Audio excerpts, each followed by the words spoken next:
I'm Tommy from Real Rock 103.9 The Bear, hanging out with the Damn Things, rocking the rage. Now, guys, brand new band. You guys all came from veteran bands. I want you guys to kind of run through the lineup, where you came from and where you are now. I was in Fall Out Boy. My name is Joe, and I'm right here now. Okay. Yeah, my name is Keith, and I sing for Every Time I Die, and I, too, am Rock on the Range. Josh, Every Time I Die, and I'm doing this right now. Andy, Fall Out Boy, drums. I'm the best. All right, guys.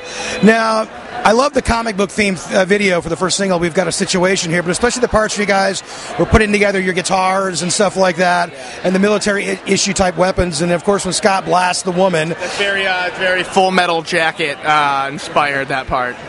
Now, the putting together the guitars and stuff. Now, tell me the meaning behind the title of the album, and please pronounce it for me correctly, someone. It's called Ironiclast, and it was the name of a song, and the song is basically about, sort of these iconic figures preying on the diffidence of like little kids and people that listen to their music, and trying to find the balance between being yourself and being an entertainer artist.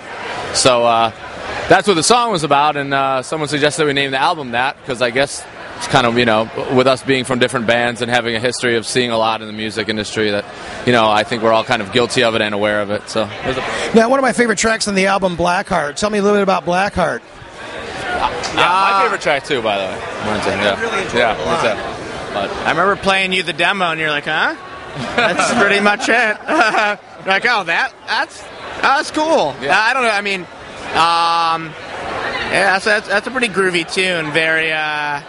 Very groove rock. I don't lyrically, I think you could explain that probably better than me because I didn't write the lyrics. I don't know. It was cool. It was just a song that just had a groove to it, and as far as the lyrics, it was essentially just kind of like I knew that it had a very potent feel to it, where it was going to be like a Led Zeppelin-y, groovy song. So the lyrics were just kind of something like that, essentially just kind of being indifferent to a lot of. I remember finishing that demo and just saying out loud to myself, but with like my girlfriend in the room, I was just like, man, Keith is gonna really love singing over this. She's like, who are you talking to? That's all she said.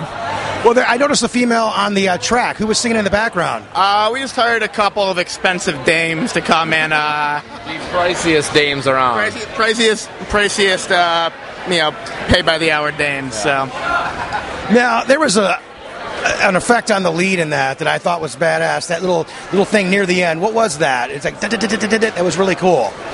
I don't know if that's in that song. I think you're thinking of Friday Night. And it was Friday Night. Oh, is that, okay, I thought you were talking about Blackheart still. Friday Night's got that. That's a Death by Audio Interstellar Overdrive Deluxe. It's a boosting distortion pedal that just has a second setting where you can kind of add like different effects within the pedal to the lead boost. Well, it was a great solo, and at the end I heard that effect, so it caught my ear a couple of times. I rewound it to make sure I heard it. When Rob and I were in the studio, we were like, we need more pedals, so we went down to this place, Main Drag in Brooklyn, and we grabbed that pedal. It looked really cool, and then we just we're messing around. We're like, how can we use this noise? And he figured out a good way to use it. So, yeah. Now, Rob produced the album. This is more of a hands-on record for you guys? I mean, you guys really all took the helm? Rob and I produced the record together. And what do you mean by hands-on? Well, I mean, you guys really kind of took control of this instead of like letting other people do everything. Well, yeah, it was your record. You did everything, didn't you? We didn't have an outside producer, and I think it was something we never got to try. So we tried doing that, and which I think was cool. I think like in some ways it was good to do because we came out with the record we made, which we're all really happy with. In other ways, I think it made me realize how necessary it is to have somebody outside of the band sit there and go, guys, it's time to stop, playing this over and over again. It's time to allot our time to this or that. So I think like in some ways it was really cool and it was really nice to kind of get that out of our systems, and I think I'm ready to go back, at least next time we make a record, ready to go back and have someone else's input to kind of help us shape it in a different way. Now, we have a mutual friend that mixed the record, Nick Rascalone. It's a good friend of mine. I've known him back from Hypertribe when he was playing clubs years ago. It was actually great going in, because when and Keith is down there for some of the mixing as well. But Rob and I were down there for the mixing, and what was nice is Nick being like a producer first and foremost. That's what he's kind of does more than anything. And he usually doesn't even mix records. He produces. He heard our record and he's like, dude, I'd love to mix it, which is great. And we had a lot of fun working with him.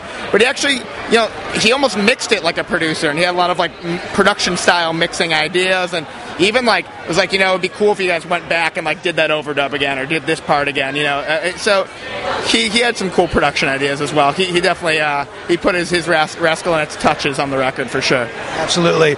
Now I know you guys got you guys are heading overseas here very soon. What do you guys have planned after that?